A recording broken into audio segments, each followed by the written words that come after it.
آج میں انشاءاللہ آپ لوگوں کے ساتھ خوشگوار زندگی کے کچھ اصول اس موضوع پر بات کروں گی. میری یہ گفتگو جو ہے یہ شیخ عبد الرحمن سعدی کی کتاب الوسائل المفیدہ للحیات السعیدہ پر بیسڈ ہے، ویز ٹو ہیپی لائف. ہم میں سے ہر شخص یہ چاہتا ہے کہ اسے خوشگوار زندگی نصیب ہو.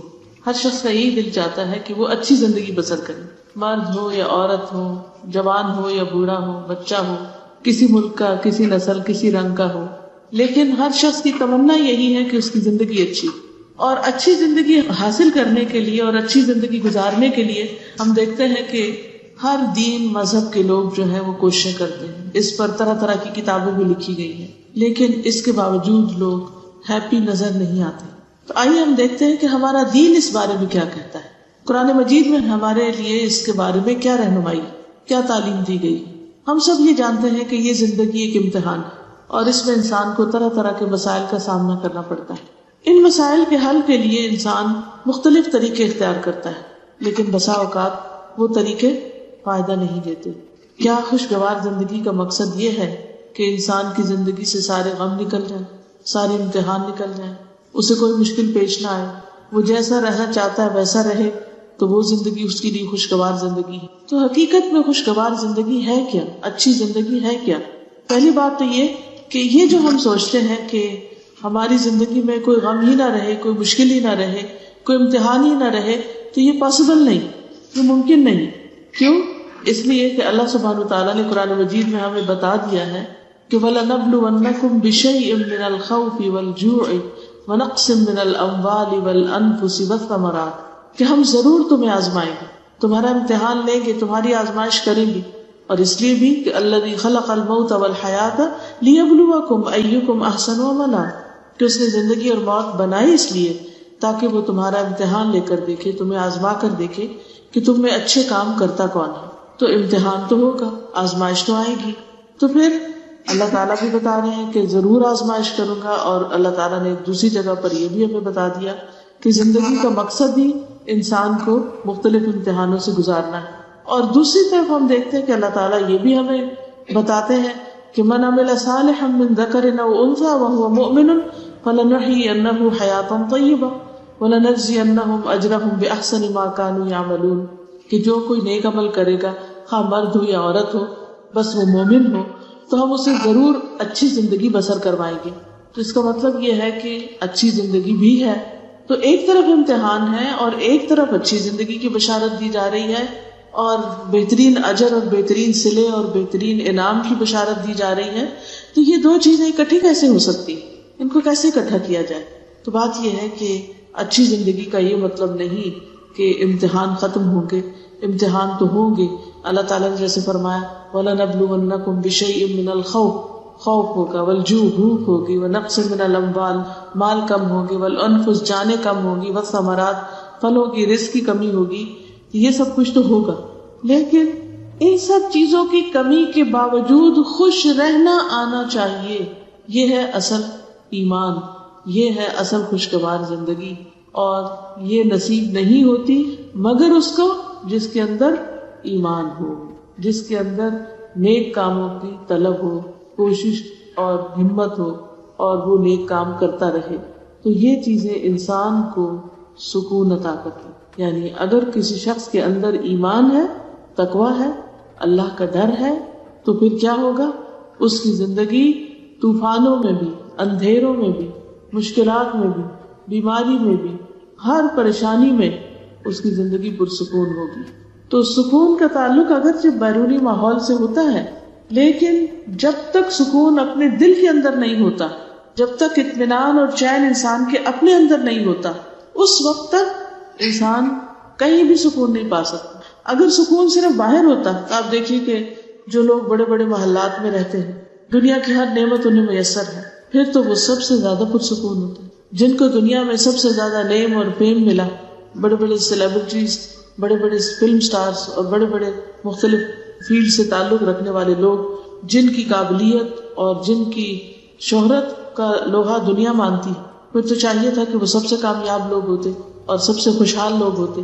لیکن اگر آپ انٹرنیٹ پر سرچ کریں، گوگل پہ جائیں اور دیکھیں کہ سب سے زیادہ خودکشی کن لوگوں نے کی، تو وہ آپ دیکھیں گے کہ غریب لوگوں نے نہیں کی، وہ بیمار لوگوں نے نہیں کی، وہ دنیاوی مشکلات میں پڑے ہوئے لوگوں نے نہیں کی کہ جن کو دنیا پوری طرح ملی نہیں تھی. سب سے زیادہ خودکشی کرنے والے لوگ وہ ہیں کہ جنہیں دنیا زیادہ مل گئی، جنہیں زیادہ شہرت مل گئی، زیادہ عزت مل گئی، زیادہ بڑا نام مل گیا، اور انہوں نے دنیا کی ہر نعمت دیکھ لی، لیکن اس کے باوجود، ہر چیز پانے کے باوجود، جب انہیں خوشی نہیں ملی تو انہوں نے اپنے آپ کو ختم کر دیا. اور بڑے بڑے مشہور نام آپ کو ملیں گے کہ لوگ تمنا کرتے ہیں کہ ان جیسی زندگی ان کو ملے، لیکن حقیقت کیا ہوئی، اینڈ ریزلٹ کیا ہوا، انجام کیا ہوا کہ ان لوگوں نے اپنے آپ کو ہی ختم کر دیا، خود کو ہی قتل کر دیا. تو جو شخص ایک خوشگوار زندگی بسر کر رہا ہو، ہیپی لائف بسر کر رہا ہو، وہ خود کو قتل نہیں کرتا. یہاں یہ تو ہو سکتا ہے کہ اس کا دماغ چل جائے تو وہ خود کو ختم کر دے، لیکن حقیقت یہ ہے کہ خود کو ختم وہی کرتا ہے جو ڈپریشن کا شکار ہوتا ہے، جو غموں کا شکار ہوتا ہے، جس کے لیے جینے کی کوئی تمنا، آرزو اور کوئی چیز دنیا میں باقی نہیں رہتی. تو ایسا شخص پھر جینا ہی نہیں چاہتا. تو اس صورت میں انسان کو یہ سوچنا چاہیے کہ پھر اگر اللہ تعالیٰ نے وعدہ کیا ہے کہ میں ضرور اچھی زندگی بسر کراؤں گا، تو آخر وہ کیا چیز ہے جو اچھی زندگی کا باعث بنتی؟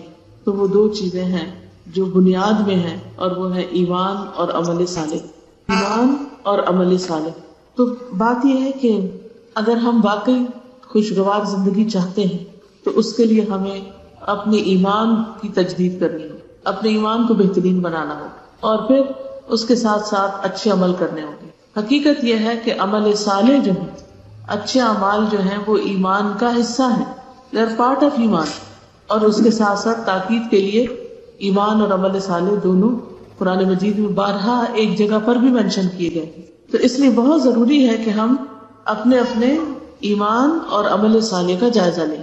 رسول اللہ صلی اللہ علیہ وسلم نے مشکل آنے پر، تکلیف آنے پر مومن کا جو حال بتایا، اس سے پتہ چلتا ہے کہ اس کا ایمان کتنا ہے. نبی صلی اللہ علیہ وسلم نے فرمایا، عجبا لامر المؤمن ان امرہ کلہ لہ خیر.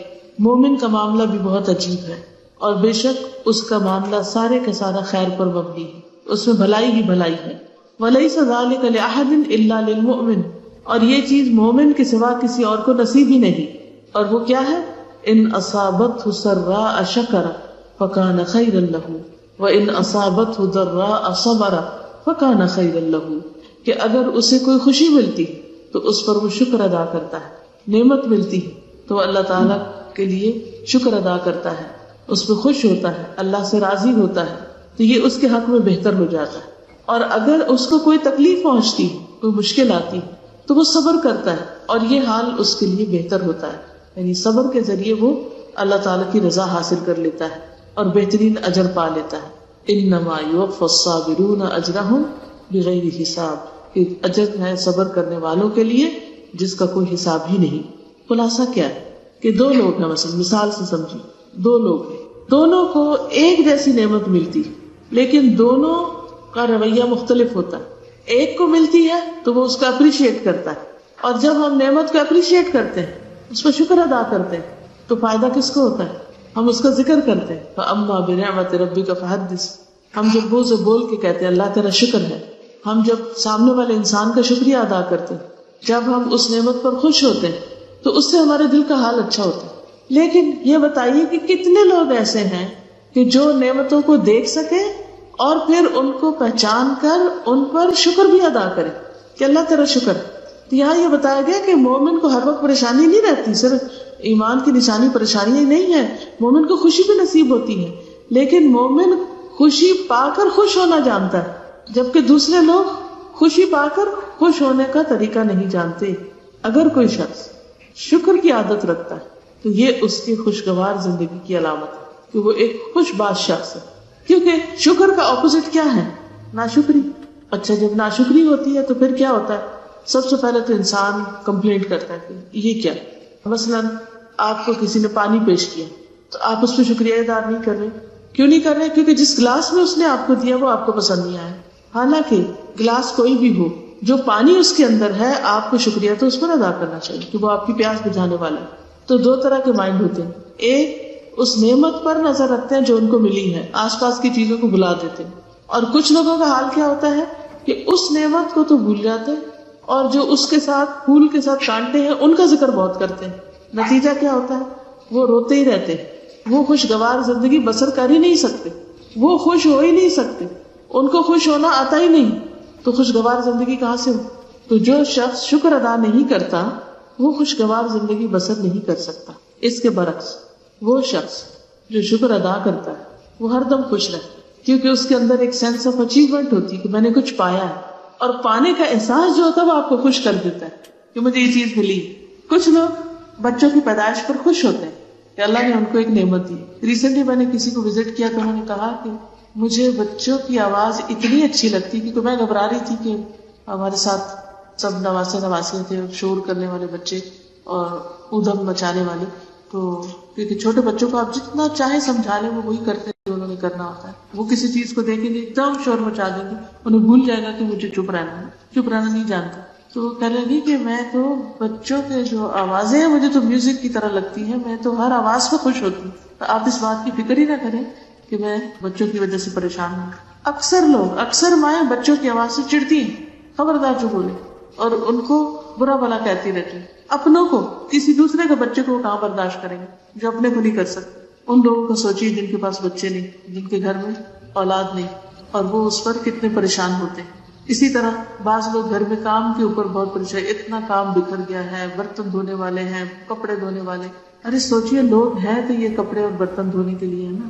اگر آپ کے گھر میں کوئی ہوتا ہی نہ اور آپ کو تنہا زندگی بسر کرنی پڑتی تو وہ کیسی زندگی ہوتی. تو جس وقت بھی کوئی چیز بادر کرنے لگے اس وقت انسان کو شکر ادا کرنا چاہیے. اور یہ شکر جو ہے نبی صلی اللہ علیہ وسلم نے ایمان کا معنی کیا بتایا، مومن کا حال کیا بتایا کہ وہ نعمت کو پا کر شکر ادا کرتا ہے، اور یہ اس کے حق میں بہتر ہوتا ہے. اور یہی دراصل ایمان کے ساتھ خوشگوار زندگی ہے. دوسری حالت تکلیف کی حالت، بیماری ہے، کوئی فوتگی ہو گئی ہے، بچے پریشان کر رہے ہیں، کوئی اور بھی ایسی تکلیف ہے. وَإِنْ أَصَابَتْهُ ضَرَّاءَ صَبَرَ، تو وہ اس پر صبر کر لیتا ہے، اللہ سے ناراض نہیں ہوتا، اور اس وقت وہ اللہ کے بارے میں اچھا گمان رکھتا ہے کہ میرے رب نے مجھے چن لیا یہ نیکی کمانے کے لیے. تو اس پر اگر انسان کو یہ پتہ چل جائے کہ تکلیف والوں کا قیامت کے دن اجر کیا ہوگا تو وہ وہاں تمنا کرے گی کہ کاش دنیا میں ہماری اسکن ٹینکیوں سے کاٹ ڈالی جاتی اور ہم بھی آج یہی اجر پاتے جو ان لوگوں کو ملا. لیکن جس شخص کے پاس ایمان نہیں ہوتا اس پر تکلیف بہت بڑی آفت بن کے گزرتی، اور اس کا ایمان بھی چلا جاتا ہے اور اس کے نیک عمل بھی چلے جاتے ہیں اور اس کی زندگی مزربل ہو کر رہ جاتی ہے. کبھی انسان یہ سوچے کہ جو تکلیف آئی ہے وہ تو ٹل کے نہیں رہے گی، ختم نہیں ہوگی جب تک اللہ نہیں چاہے گا، وہ تو جب ہی ختم ہوگی جب اللہ چاہے گا. تو بے چین ہونے سے تو فائدہ کچھ نہیں. تو مجھے اسے ایکسپٹ کر لینا چاہیے، اسے قبول کر لینا چاہیے کہ یہ تو اب آ گئی، اب ایسا ہے. بالکل ایسے ہی جیسے ہم سردی آتی ہے تو اس کو ایکسپٹ کر لیتے ہیں، سویٹر کپڑے نکال لیتے ہیں، اور اسی طرح جب گرمی آتی ہے تو ہم اس کے مطابق اپنے آپ کو چینج کر لیتے ہیں. ہم گرمی کے اپنے گھر کے کمرے کو تو اے سی لگا سکتے ہیں، کیا سارے شہر کو اے سی دے سکتے ہیں؟ ہو ہی نہیں سکتا. لیکن پھر کیا ہوتا ہے، ٹھنڈے پانی سے نہا رہے ہیں، کپڑے ایسے پہن رہے ہیں، گھر کے انتظام ایسے کر رہے ہیں، چھاؤں کا انتظام کر رہے ہیں، وغیرہ ساری چیزیں جو ہیں اس کے مطابق ایڈجسٹ کر لیتے ہیں، اور پھر وہ چند دن کی تکلیف کے بعد ہر چیز نارمل ہونے لگتی. تو یہ چیز انسان کے لیے خوشگوار بن جاتی ہے. یعنی وہی گرمی جس کے بہت سے فائدے بھی ہیں، اس کے بغیر انسان کو وہ فائدے نصیب نہ ہوتے. کہ آپ دیکھیے گرمی کے آنے سے کتنے پھل پکتے ہیں، کئی درخت ہرے بھرے ہو جاتے ہیں اور بہت سی چیزیں. لیکن یہ حال صرف مومن کا ہوتا ہے، یعنی خوشگوار زندگی صرف مومن کی ہوتی ہے. اس کے برعکس ان الذین لا یؤمنون بآیات اللہ لا یہدیہم اللہ ولہم عذاب علیم، بے شک وہ لوگ جو ایمان نہیں لاتے اللہ کی آیات پر اللہ ان کو ہدایت نہیں دیتا اور ان کے لیے دردناک عذاب ہے. جو اللہ کی بات کو نہیں مانتے، ایمان نہیں رکھتے، تو اللہ ان کو ہدایت نہیں دیتا، ان کی تکلیف نہیں جاتی، ان کو سمجھ ہی نہیں آتی تکلیف کیوں آئی اور کیوں گئی. جیسے منافق کا حال ہوتا ہے، منافق کو نہیں سمجھ آتی کہ اس کے رب نے اسے کیوں پکڑا اور کیوں چھوڑ دیا. اس کے برعکس جو مومن ہوتا ہے اس کو اچھی طرح سمجھ آ جاتی ہے کہ اس کی آزمائش کیوں ہو رہی ہے اور اللہ تعالیٰ نے کوئی خاص امتحان اس پہ کیوں ڈالا. تو جو ایمان لاتے ہیں آیتوں پر، پھر وہ آیتیں پڑھتے ہیں، اور جو آیتیں پڑھتے ہیں پھر ان پر عمل کرتے ہیں، اور جب عمل کرتے ہیں تو ان کی زندگی خوشگوار ہو جاتی ہے. تو خلاصہ کیا ہے اس بات کا؟ خلاصہ یہ ہے کہ اچھی زندگی کا راز ایمان اور عمل صالح میں، نیک کام کرنے میں. اور ایمان جو ہے وہ علم کے ساتھ ہوتا ہے، علم اور عمل کے ساتھ. قرآن مجید میں اللہ تعالیٰ فرماتے ہیں فَاعْلَمْ أَنَّهُ لَا إِلَٰهَ إِلَّا هُوَ، جان لو کہ اللہ کے سوا کوئی الہ نہیں. تو اس کے لیے علم بھی حاصل کرنا ہے اور اس کے لیے اس علم پر عمل بھی کرنا ہے، کیونکہ جو شخص علم پر عمل نہیں کرتا وہ کبھی بھی خوشگوار زندگی بسر نہیں کر سکتا. وہ علم اس کے لیے بوجھ بنتا چلا جاتا ہے. یہ پہلا نکتہ ہے، پہلی بات ہے. کہنے کا مطلب یہ تھا کہ کچھ لوگ کہتے ہیں کہ ایمان بھی ہے، مشکل کیوں آئی ہے؟ تو انہیں اپنے ایمان کی تجدید کی ضرورت ہے. مشکل تو مومنوں پر ہی آتی ہے، اللہ مومنوں کو ہی آزماتا ہے. نبی صلی اللہ علیہ وسلم اور آپ کے صحابہ پر کیا کوئی مشکل آئی تھی؟ آئی تھی نا، سب جانتے کہ آئی تھی. تو اگر ان پر مشکل آئی تھی تو کیا وہ ہر وقت غم مناتے رہتے تھے، ہر وقت روتے دھوتے رہتے تھے؟ وہ کتنے پرسکون لوگ تھے. کیوں؟ کیونکہ ان کا ایمان تھا. جنگ احد کے بعد فوراً ایک اور جنگ کے لیے بلا لیا گیا، تو کس طرح وہ خوشی خوشی سب نکلے. تو اسی طرح ذاتی زندگی میں بھی اور معاشی زندگی میں بھی بڑے بڑے حادثے پیش آئے. ہجرت کی تو سارے گھر بار کاروبار پورے چھوڑ دیے. کیا وہ مدینہ آ کے تو انہوں نے صفیں بچھا لی اور سارا وقت روتے رہتے تھے اور پریشان رہتے تھے، ڈپریشن میں رہتے تھے؟ نہیں، ان کو مکہ یاد ضرور آتا تھا، ان کا دل ابھی نہیں لگتا تھا شروع میں، لیکن نبی صلی اللہ علیہ وسلم نے سب کے لیے دعا کی اور سب کے دل لگ گئے. اور یہاں تک لگے کہ جب آپ حجۃ الوداع کرتے ہیں تو بس صرف اتنے دن مکہ میں ٹھہرتے ہیں جتنے دن حج ہوتا ہے، فوراً واپس آتے ہیں. کوئی بھی پھر مدینہ سے جا کر واپس مکہ میں نہیں رہا، حالانکہ وہ ان کا گھر تھا، ان کی ہوم لینڈ تھی، لیکن اللہ نے مدینہ ان کے لیے بہت زیادہ محبوب کر دیا. تو یہ سب نعمتیں ایمان کے ساتھ ملتی. دوسری چیز، الاحسان الی الخلق بالقول والفعل، مخلوق کے ساتھ احسان، قول اور فعل کے ساتھ. اگر کوئی شخص یہ چاہتا ہے کہ اس کی زندگی خوشگوار ہو تو اس کو کیا کرنا چاہیے؟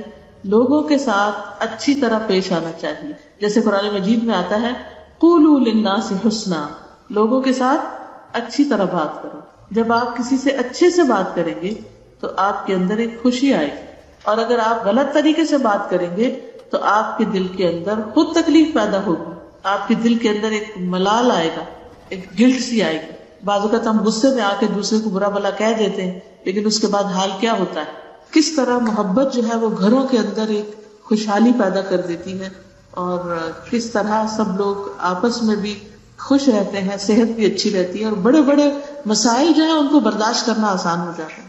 اور جب ایک دوسرے کے ساتھ موافقت نہیں ہوتی، محبت نہیں ہوتی، یا ایک دوسرے سے اچھی طرح انسان بات نہیں کرتا، تو زندگی خوشگوار ہو ہی نہیں سکتی. اس کے لیے دوسرے کا انتظار مت کیجیے.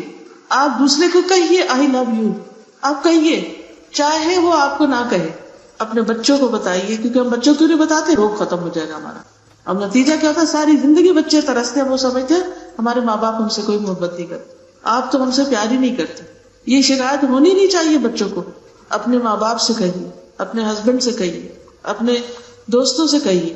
تو آپ دیکھیے کہ یہ چھوٹا سا ہی کہنا کہ I love you for the sake of Allah آپ کا مقام کتنا اس دوسرے شخص کے دل میں بڑھا دے گا.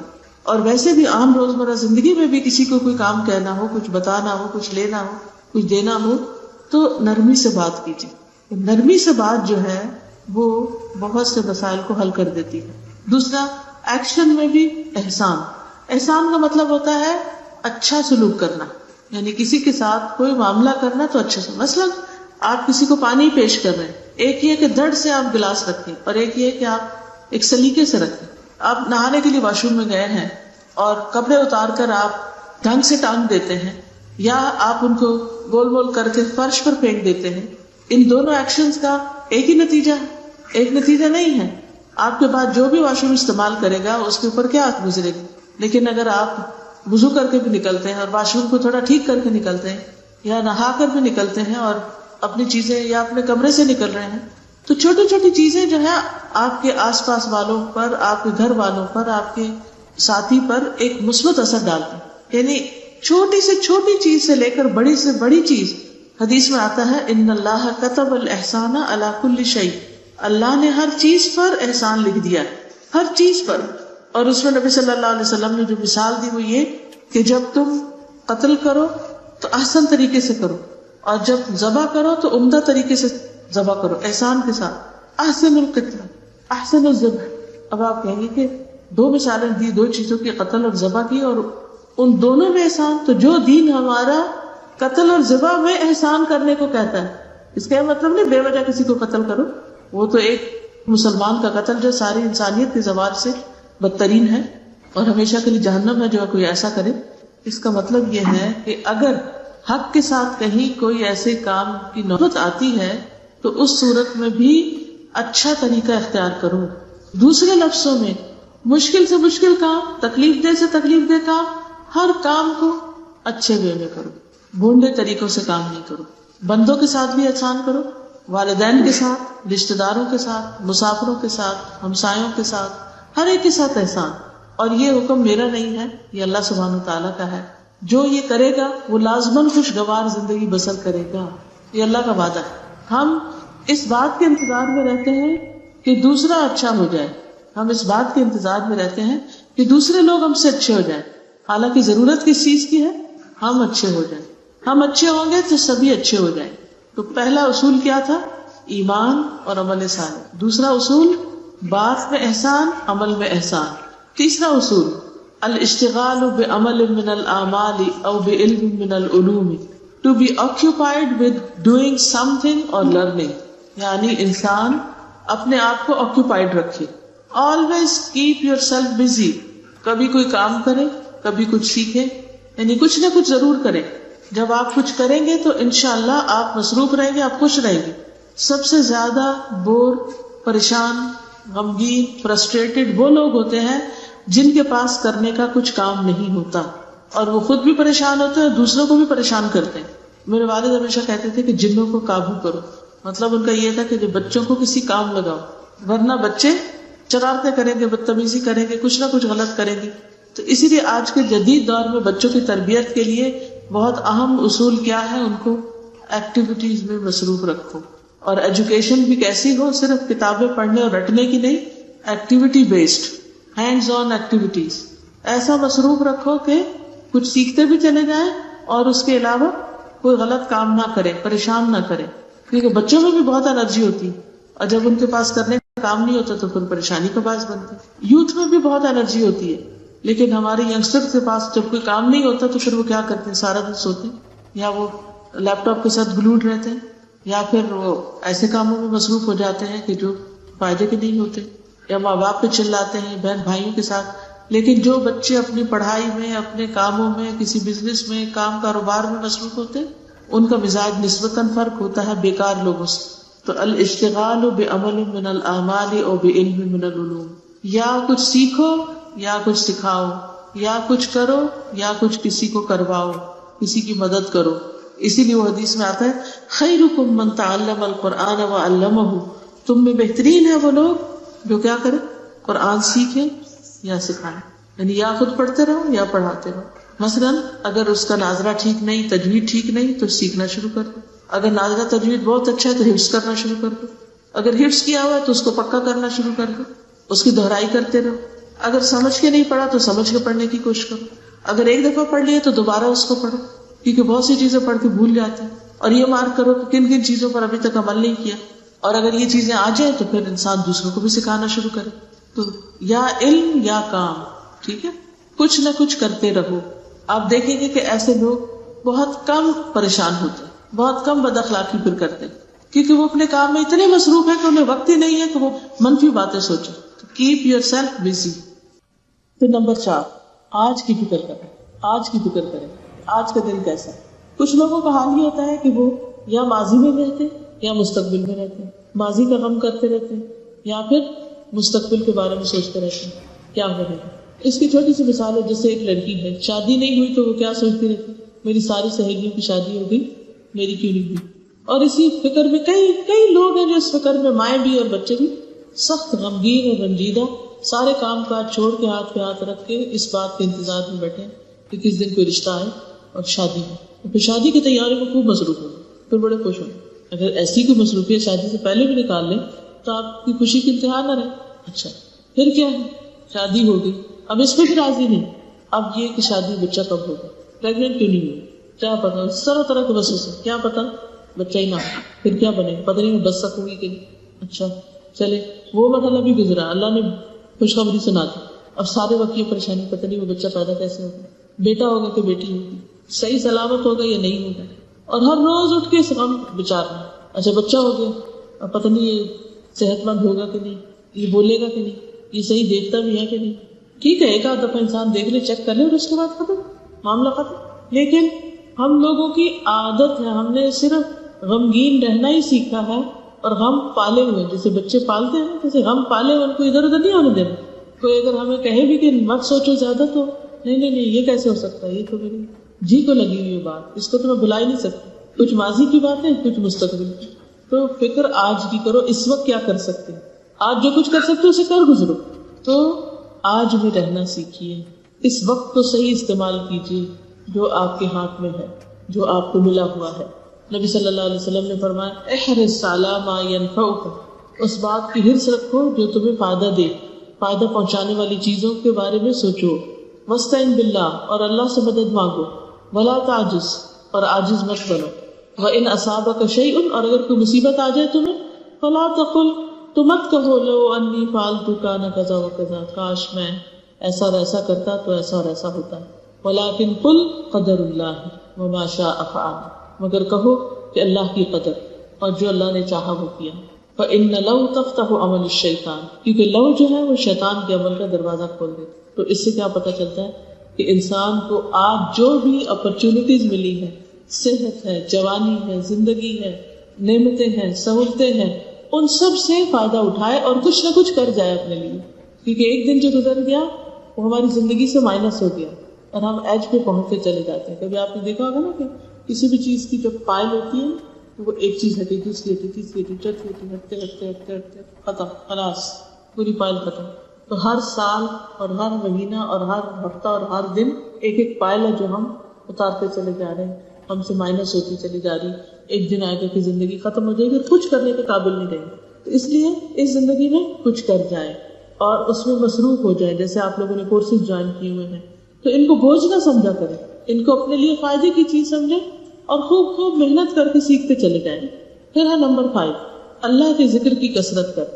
اللہ کے ذکر کی کثرت، کیونکہ ذکر کے بارے میں آتا ہے الذین آمنوا وتطمئن قلوبهم بذکر اللہ الا بذکر اللہ تطمئن القلوب. وہ لوگ جو ایمان لائے اور ان کے دل اللہ کے ذکر سے مطمئن ہوتے ہیں. خبردار، اللہ کے ذکر سے ہی دل اطمینان پاتے ہیں. تو اس سے کیا پتہ چلتا ہے؟ انسان کو اللہ کا ذکر کرتے رہنا چاہیے. آپ کون سا ذکر کرتے ہیں؟ کون کون سا ذکر؟ کتنے لوگ صبح شام کی دعائیں پڑھتے ہیں؟ صبح شام کے اذکار جو ایاک نستعین میں ہیں کون کون پڑھتے ہیں؟ سونے جاگنے کے اذکار کون کون پڑھتا ہے؟ کیونکہ جو شخص صبح شام کے اذکار اور سونے جاگنے کے اذکار پڑھتا ہے وہ ذاکرین اللہ کثیرا والذاکرات میں شمار ہوتا ہے، کہ جو کثرت سے اللہ کا ذکر کرنے والے مرد اور عورتیں. یہ دونوں اپلیکیشن بھی موجود ہیں ٹیلی فون پر.